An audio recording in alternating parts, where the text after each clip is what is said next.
ننا تقریباً 400 کال مخکې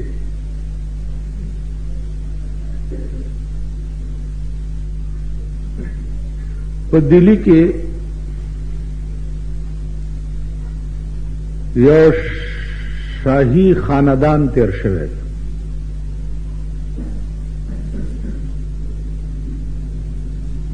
او هغه خاندان چې هغه ټول لوی لوی علما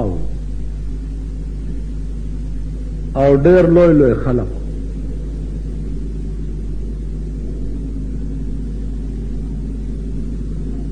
سره د علم د هر باطل مقابله به قولا او فعلا کولا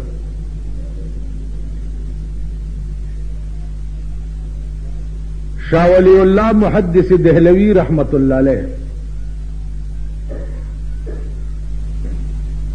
دا پاغا شاگانو کے یو ډیر لوی محدث تیر شوی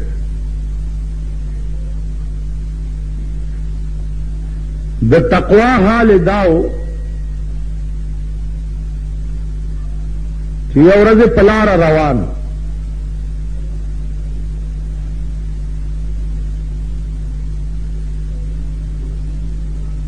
نو په لاره باندې یو ډنډ راغی چې هغې کې د اسخا اوبه وې او د هغې په غاړه باندې نری غوندې لار وه نو په دې نری لاره باندې شاه ولی الله صاحب ته سپی په مخه راغی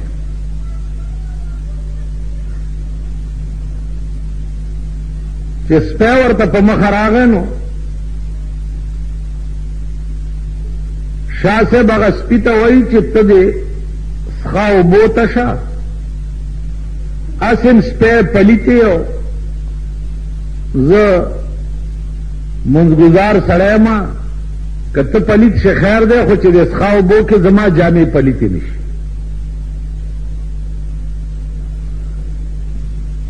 سپی ورته وایي چې شاه صاحب خبره دې ښه وکړه پکار دی چې ته په اوچه لار تېر شې او زه په دې څښه اوبو کې لاړ شم د دې څښه اوبو نه خو ځان بچ کې خو که د تکبر په اوبو ګنده شوې زما د په خدای قسمی که تر هغې د خدای پرېږدي چې تر څو جهنم ته نه یې لېږلی ته د خپل ملاتوب ته او د خپلې پیرۍ او بزرګۍ ته دومره غاوره شوې چې ما ته دې دومره سپک وکتل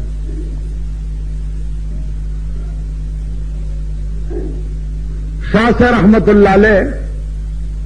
بے اختیاره په هغه څښه اوبو کې ور روان شو او سپي ته یې وویل چې ما د خدای د تکبر د اوبو نه وساتي ته په دې وچه تېر شه او زما خیر دی که جامې پلیتې شي دا یې د تقوا عالم عزیزانو عظیم انسان دې ته وایي چې سپي له پاکه لار ورکي او په خپله په څښا لاره کې روان شي عظیم انسان دې ته وایي دا شاه ولی الله محدث دهلوی رحمت الله علیه دی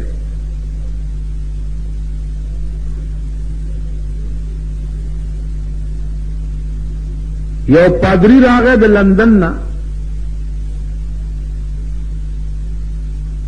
او اعلان یې وکړو چې زمونږ کتاب انجیل دی او د مسلمانانو کتاب قرآن دی راشئ دا دواړه کتابونه په اور کې اچو چې کم کتاب په حق ای هغه به بچ شي او چې کم په ناحق ای هغه به وسوځي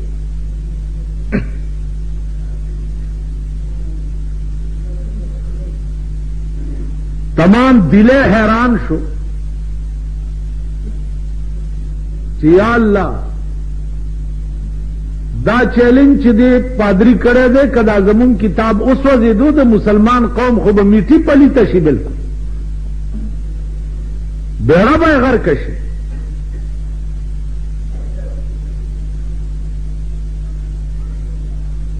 شاه صاحب ته خلق راله چې راشئ جي تبا کیږو. یو پادری اعلان کړی دی او انجیل ورسره دی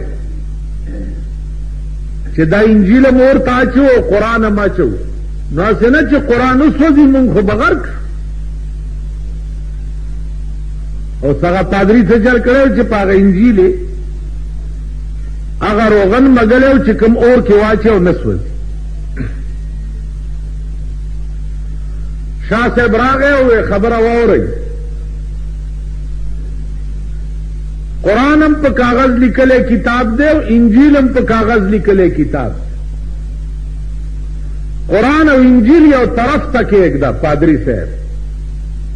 ته عیسائی او زه محمدی ما اور بلو او ډیر عظیم اور بلو. اول به زه ور ټوپ کم بیا را پسې ته را ټوپ کا چې څوک په حق یا به بچ شي او چې څوک په ناحق یا به وسوځي.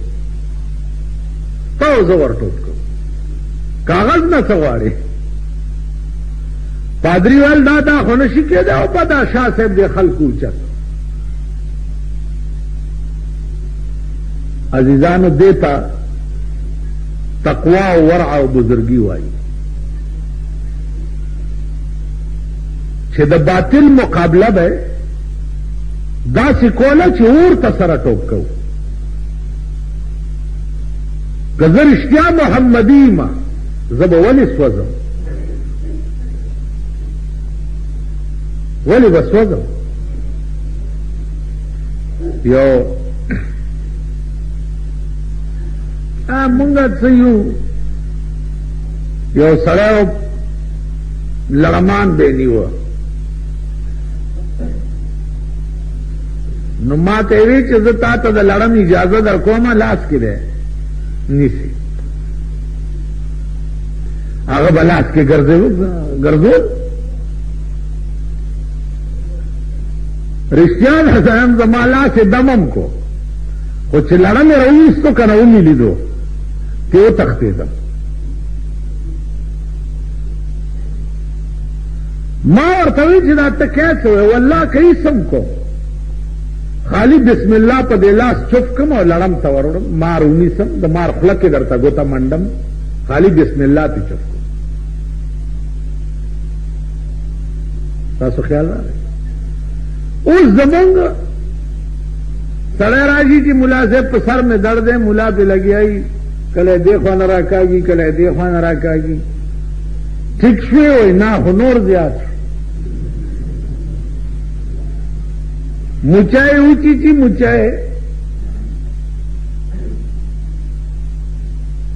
کته ټول قرآن چفکا کتا د مچائے درد لري کو زما په دا مخ چوکا یو زلوکین انجیکشن ورته وکا معمولی غوندې لک په دې سرمن کې سړی پستر ګوراناش کته ټول قرآن چفکا آدم باندې لري کیږي. تاسو خیال راغی دا ولی زلوکین د انګریز جوړ کړی یو دوايي ده. لړم او مچای او ماری اوچی چی او زلوکین یو انجیکشن ورته سرمن کې وکا سړی پستر ګوراناش شي درد ختم شي. کته قرآن چف کوه دا درد نه دي دا وجه څه ده.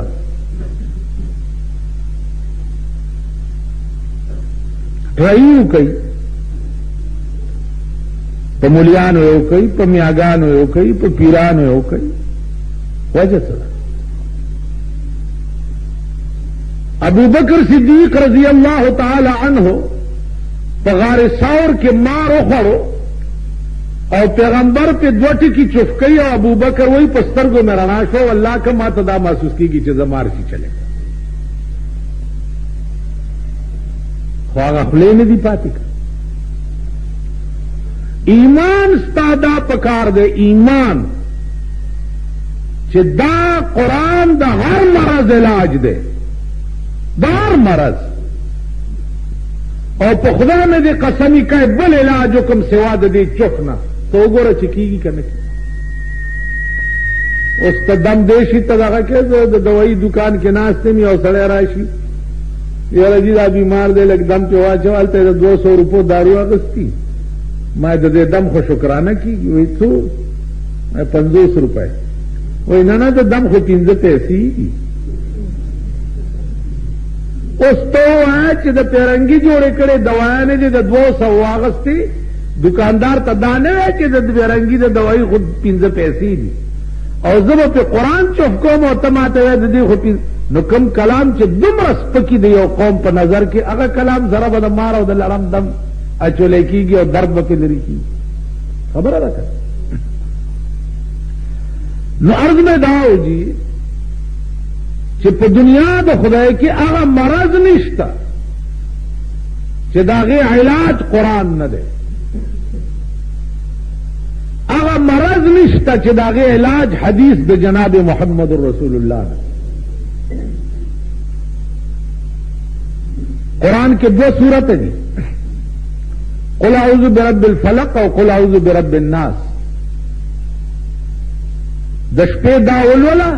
چې کټ کې سملې او په ټول بدن باندې چوف کا او په تصور کې د کور نه غیر چاپېر چوف کا په ټوله شپه کې به دې کور ته هېڅ آفت نه راځي. تاسو خیال راکړئ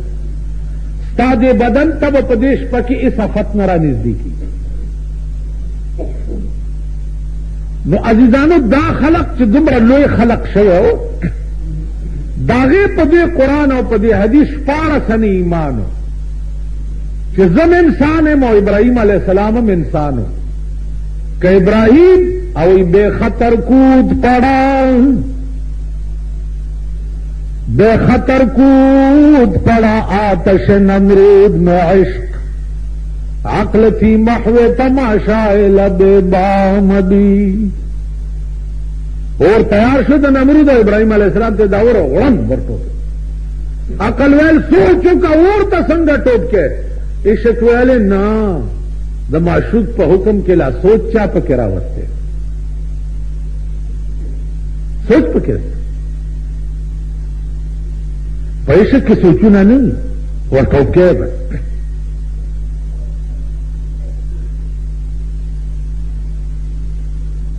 نو شاه ولی الله محدث دهلوی رحمت الله علیه عاشق و